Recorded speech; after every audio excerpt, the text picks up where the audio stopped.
تین انتظامات کیے اپنے بھائیوں کو واپس بلانے کے لیے.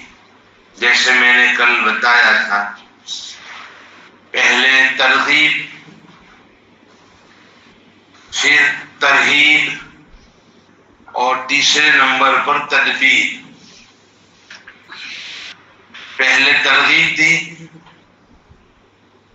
دوسرے نمبر پر دھمکایا اور تیسرے نمبر پر تدبیر کی. اب یہاں مفسرین نے ایک بات لکھی ہے کہ جب یہ پتہ چلا کہ والد ماجد کا حال برا ہے، آنکھیں چلی گئی ہیں، تو بتلا دیتے کہ میں یوسف ہوں اور ان کو جا کر خبر کر دو. کیونکہ ایک نبی سے یہ بات بہت بعید ہے کہ والد کے حقوق ادا نہ کرے. حضرت یوسف علیہ السلام سے یہ بات بعید تھی کہ یعقوب علیہ السلام کے حقوق ادا نہ کرے، بلکہ اس سے پہلے بھی خبر کر سکتے تھے. جبکہ مصر میں ان کو اعزاز ملا اور عزیز مصر کے گھر میں جوان ہوئے تو اس وقت ابھی خبر کر سکتے تھے کہ میں مصر میں موجود ہوں. لیکن اللہ نے منع کر دیا تھا وحی کے ذریعے سے کہ ابھی خبر نہ کی جاوے، حضرت یعقوب علیہ السلام کا امتحان ہے. اس لیے خبر نہیں کی. البتہ اپنے بھائی کو بلانے کے لیے انہوں نے یہ تین طریقے اختیار کیے. پہلے ترغیب دی، پھر تھوڑا سا دھمکایا کہ اگر نہیں لاؤ گے تو آپ کو کچھ نہیں ملے گا، میرے قریب مت آنا. اور پھر تدبیر کی کہ وہ پونجی جو انہوں نے دی تھی دوبارہ وہ اندر سامان میں رکھ دی. پونجی بضاعتن کو کہا یہاں پر، کچھ تھوڑا سا لے کر آئے تھے وہ، ان کے پاس جو تھا جمع کیا ہوا سونا وغیرہ تو وہ لے کر آئے تھے. تو سمجھ گئے کہ ان کے پاس کچھ ہے نہیں، اور کہا بھی تھا انہوں نے کہ ہم تو بکریاں چرانے والے لوگ ہیں اور بکریاں چرا کر اپنا گھر چلاتے ہیں، اس لیے پریشان ہیں. وہ واپس کر دی. تفصیل کل ہو گئی تھی. اب جب یہ لوگ گھر پہنچے اپنے والد کے پاس تو انہوں نے ساری تفصیل بیان کی. ہمارے ساتھ اچھا معاملہ ہوا، مہمان نوازی ہوئی، گیسٹ روم میں رکھا گیا، کھانا کھلایا گیا، مہمان نوازی ہوئی اور اس طریقے سے باتیں ہوئی ہیں.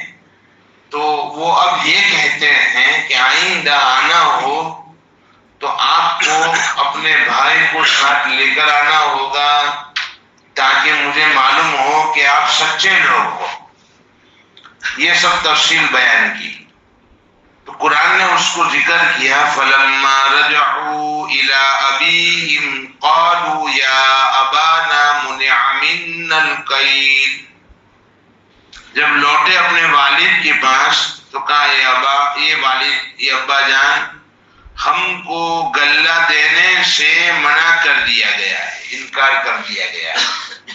آئندہ فَأَرْسِلْ مَعَنَا أَخَانَا نَقْتَلْ وَإِنَّا لَهُ لَحَافِظُونَ. فَأَرْسِلْ مَعَنَا أَخَانَا نَقْتَلْ، ہمارے ساتھ ہمارے بھائی کو بھیجیے تاکہ ہمیں غلہ ملے اور ہم حفاظت کریں گے. وَإِنَّا لَهُ لَحَافِظُونَ،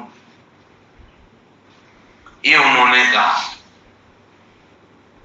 اب بھیجو گے تو ملے گا اور ہم ان کی حفاظت کریں گے. چونکہ حضرت یوسف علیہ السلام کے گم ہونے کے بعد زیادہ تر فکر بنیامین کی رہتی تھی کہ کہیں اس کو بھی یہ لوگ کچھ گم نہ کر دیں.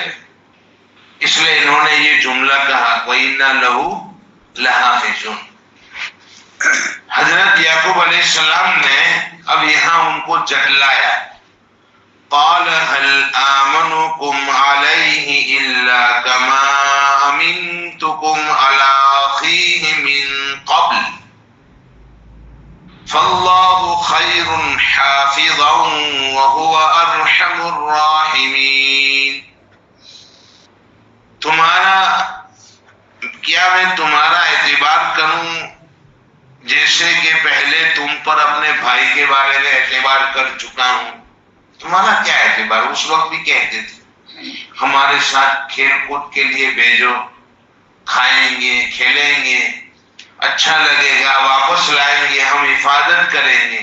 اور ہمارے ہوتے ہوئے بھیڑیا کھاتے ہوئے کیسے ہو سکتا ہے؟ یہ وعدے تو تم نے اس وقت بھی کیے تھے.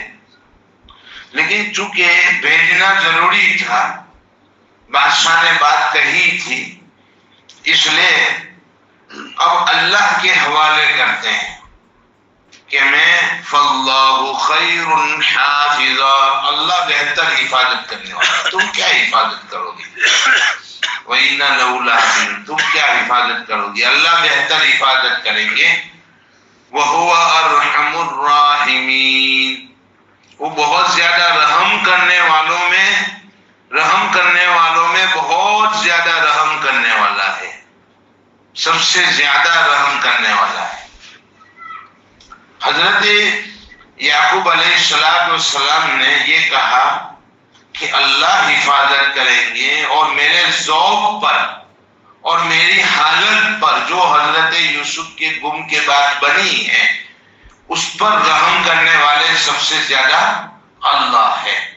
کعب احبار نے لکھا ہے کہ جملے پر اللہ نے فرمایا کہ اب مجھے عزت کی قسم میں ان کے بیٹوں کو واپس کروں گا، تمام بیٹوں کو واپس کروں گا. حضرت بنیامین کو بھی وہاں رکھا تھا، جیسے کہ آگے مسئلہ معلوم ہوگا.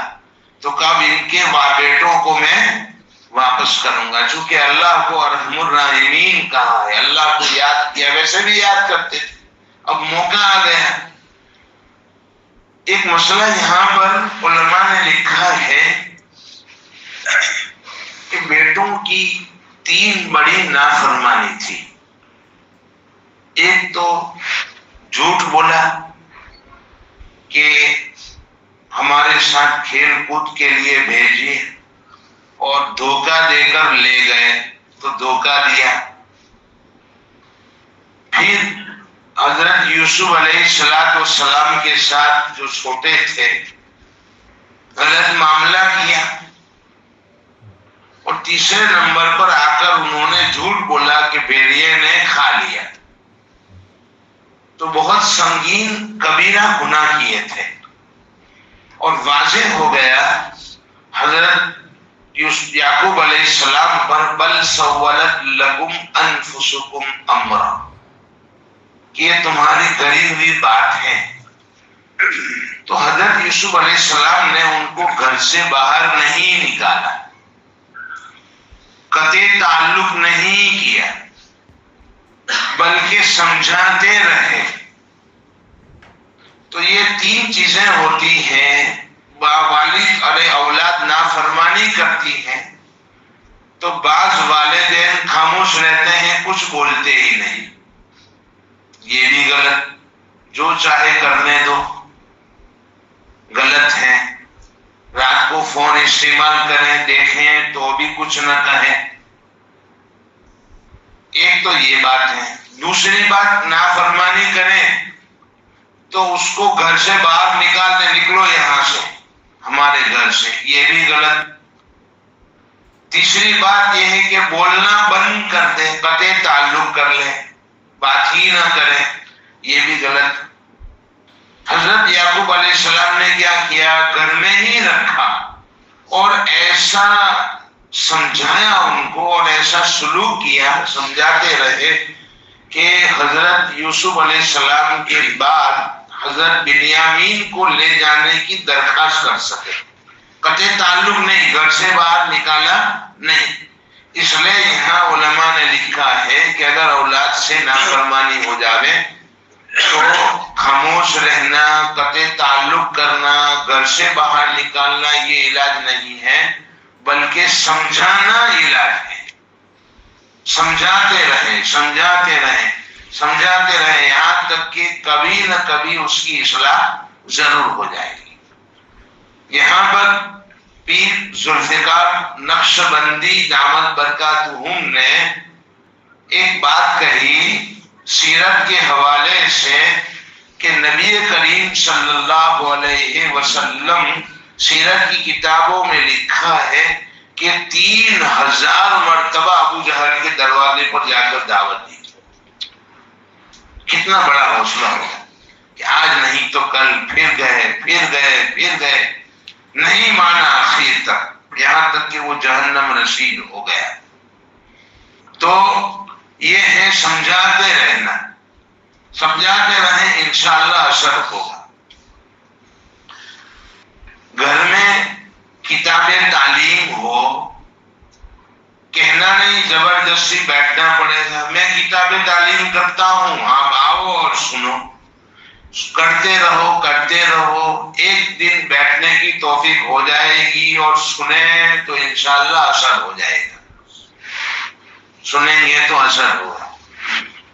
ہمارے ساتھ جماعت میں ایک ساتھی تھے کینیڈا کے، وہ یہ کہہ رہے تھے کہ ہم دونوں سروس کرتے تھے اور کرنا ہی پڑے، کینیڈا میں سموسے بیچتے ہیں اور کہتے ہیں کینیڈا سے آئے ہیں، وہاں سموسے بنا کر بیچتے ہیں، اخبار بیچتے ہیں اور کینیڈا سے آئے ہیں، کچھ کرنا ہی پڑے گا ان کو زندگی گزارنے کے لیے۔ دونوں کام کر رہے تھے، تنگی سے زندگی گزر رہی تھی۔ اب جماعت میں لگے تو پتا چلا کہ عورتوں کا مردوں کے ساتھ کھلے عام اس طریقے سے سروس کرنا صحیح نہیں ہے۔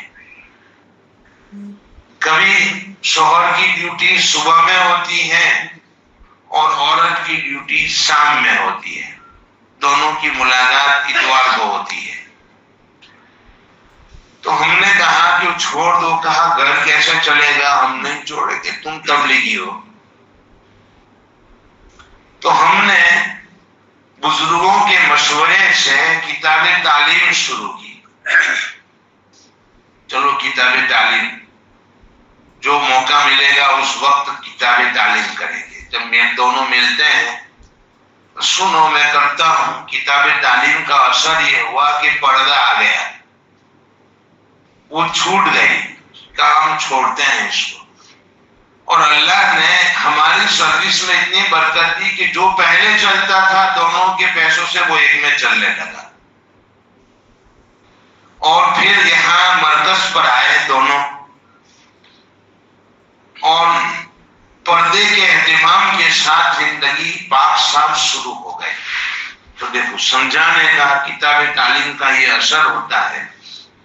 تو یہ ہے سمجھاتے رہو، انشاءاللہ اس کا اثر ضرور ہوگا۔ حضرت یعقوب علیہ السلام نے سمجھایا تھا تو ان کے اندر اتنی ہمت آئی کہ وہ حضرت بنیامین کو ساتھ لے جانے کے لیے درخواست کر سکے۔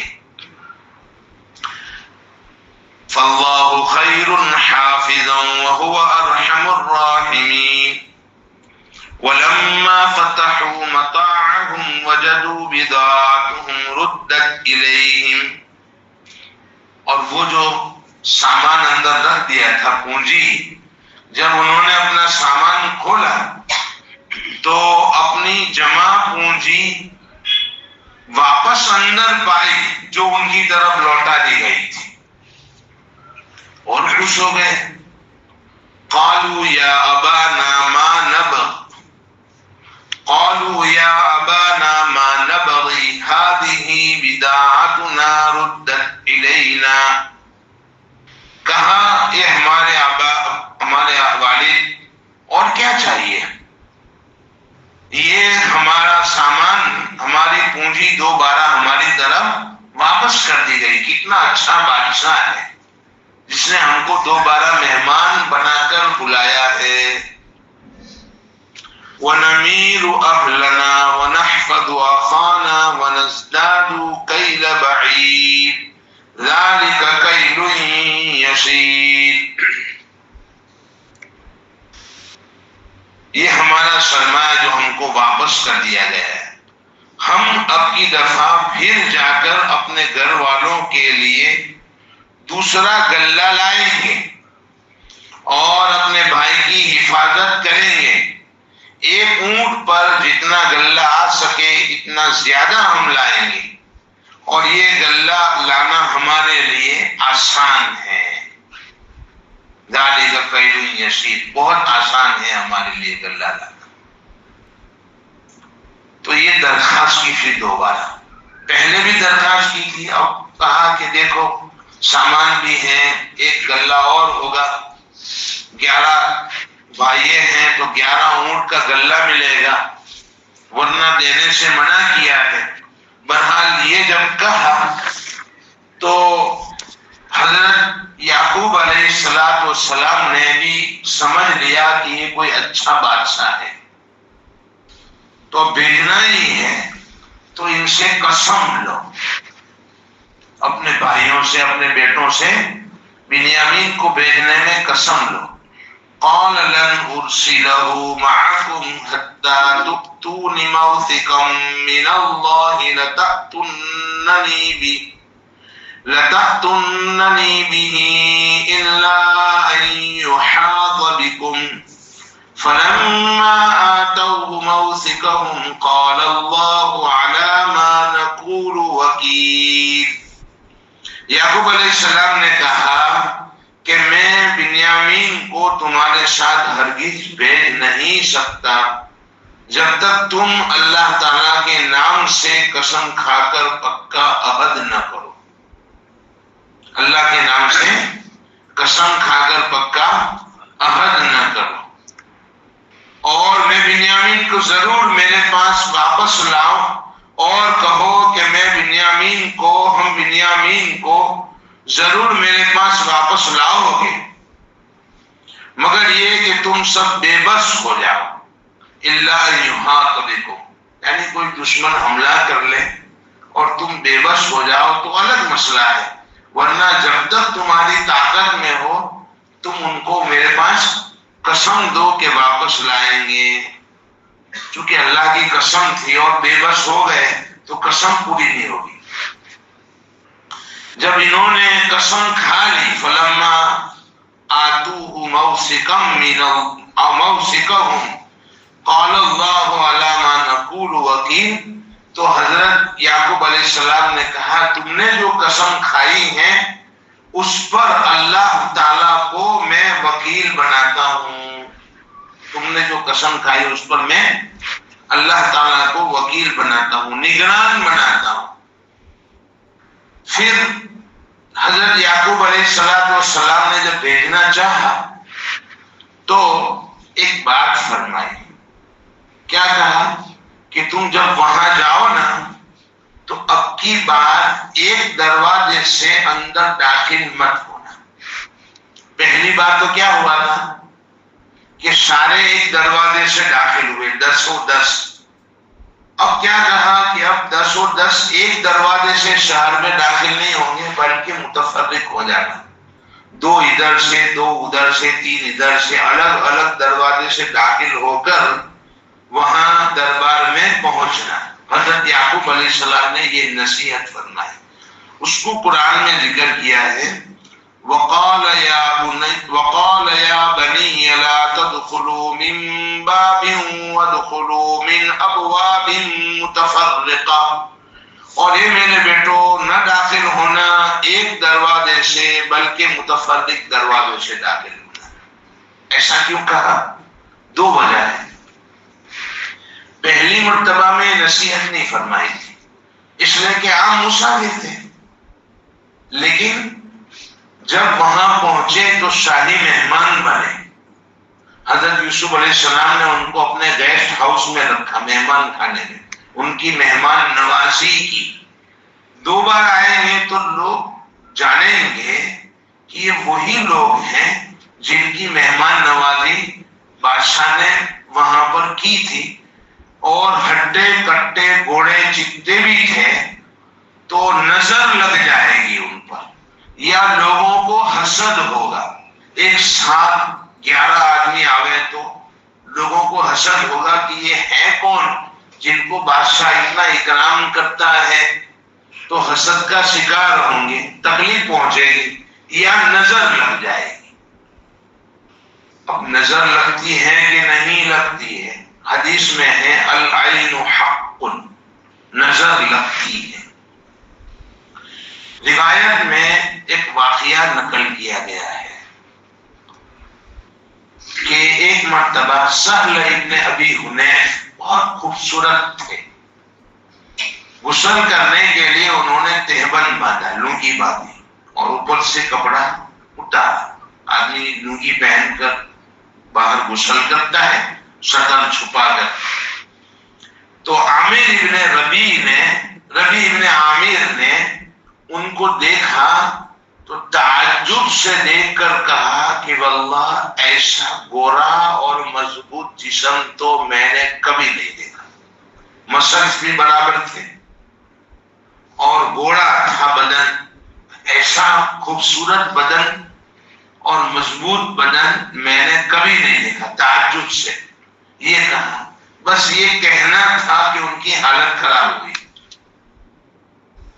اب نبی پاک صلی اللہ تعالی علیہ وسلم کے پاس آئے. یہ صحابہ میں بات تھی، جو واقعہ پیش آتا تھا تو آقا صلی اللہ علیہ وسلم کے دربار میں آتے تھے اور واقعہ پیش کرتے تھے. تو آپ کے دربار میں آئے اور واقعہ پیش کیا تو کہا کہ عامر کی نظر لگ گئی ہے،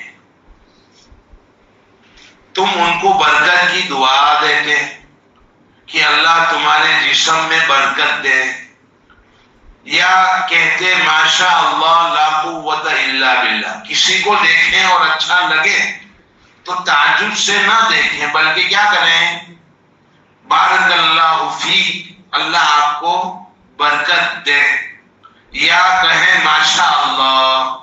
تو نظر نہیں لگے گی. ہم لوگ چھوٹے بچوں سے محبت کرتے ہیں، کپڑے پہناتے ہیں، اچھے کپڑے ہوتے ہیں، پھر تعجب سے دیکھتے ہیں کتنا پیارا لگتا ہے، تو نظر ماں باپ کی بھی لگ جاتی ہے، دوسروں کی بھی لگ جاتی ہے. اس لیے یہ کہنا چاہیے ماشاء اللہ کتنا پیارا لگتا ہے، تو نظر نہیں لگے گی. حدیث میں آتا ہے کہ نظر انسان کو قبر تک پہنچا دیتی ہے، یعنی مر جاتا ہے آدمی نظر لگنے سے. اس سے بچیں کیسے؟ اب نبی کریم صلی اللہ علیہ وسلم نے فرمایا کہ عامر جو ہے وضو کریں اور ان کا پانی وضو کا جو نیچے نکلتا ہے کسی برتن میں لے لیا جاوے اور یہ پانی سہل ابن حنیف پر ڈالا جاوے تو نظر اترے گی. چنانچہ ایسا ہی کیا گیا تو ان کو صحت ہو گئی. اب ہم کو کیسے پتا چلے گا کہ کس نے نظر لگائی ہے کہ اس کا وضو کا پانی کرے؟ اس لیے باہر بچوں کو لے جانے تو پہلے سورہ ہمزہ پڑھ کر اس پر دم کریں. وَيْلٌ لِكُلِّ هُمَزَةٍ لُمَزَةٍ الَّذِي جَمَعَ مَالًا وَعَدَّدَهُ، یہ پڑھ کر دم کریں. چونکہ اللہ نے قرآن میں شفا رکھی ہے، اصل شفا دینے والے اللہ ہے، لیکن یہ بطور اسباب کے ہم استعمال کریں. دم کر دے باہر لے جاوے تو انشاءاللہ بری نظر سے محفوظ رہیں گے بچے.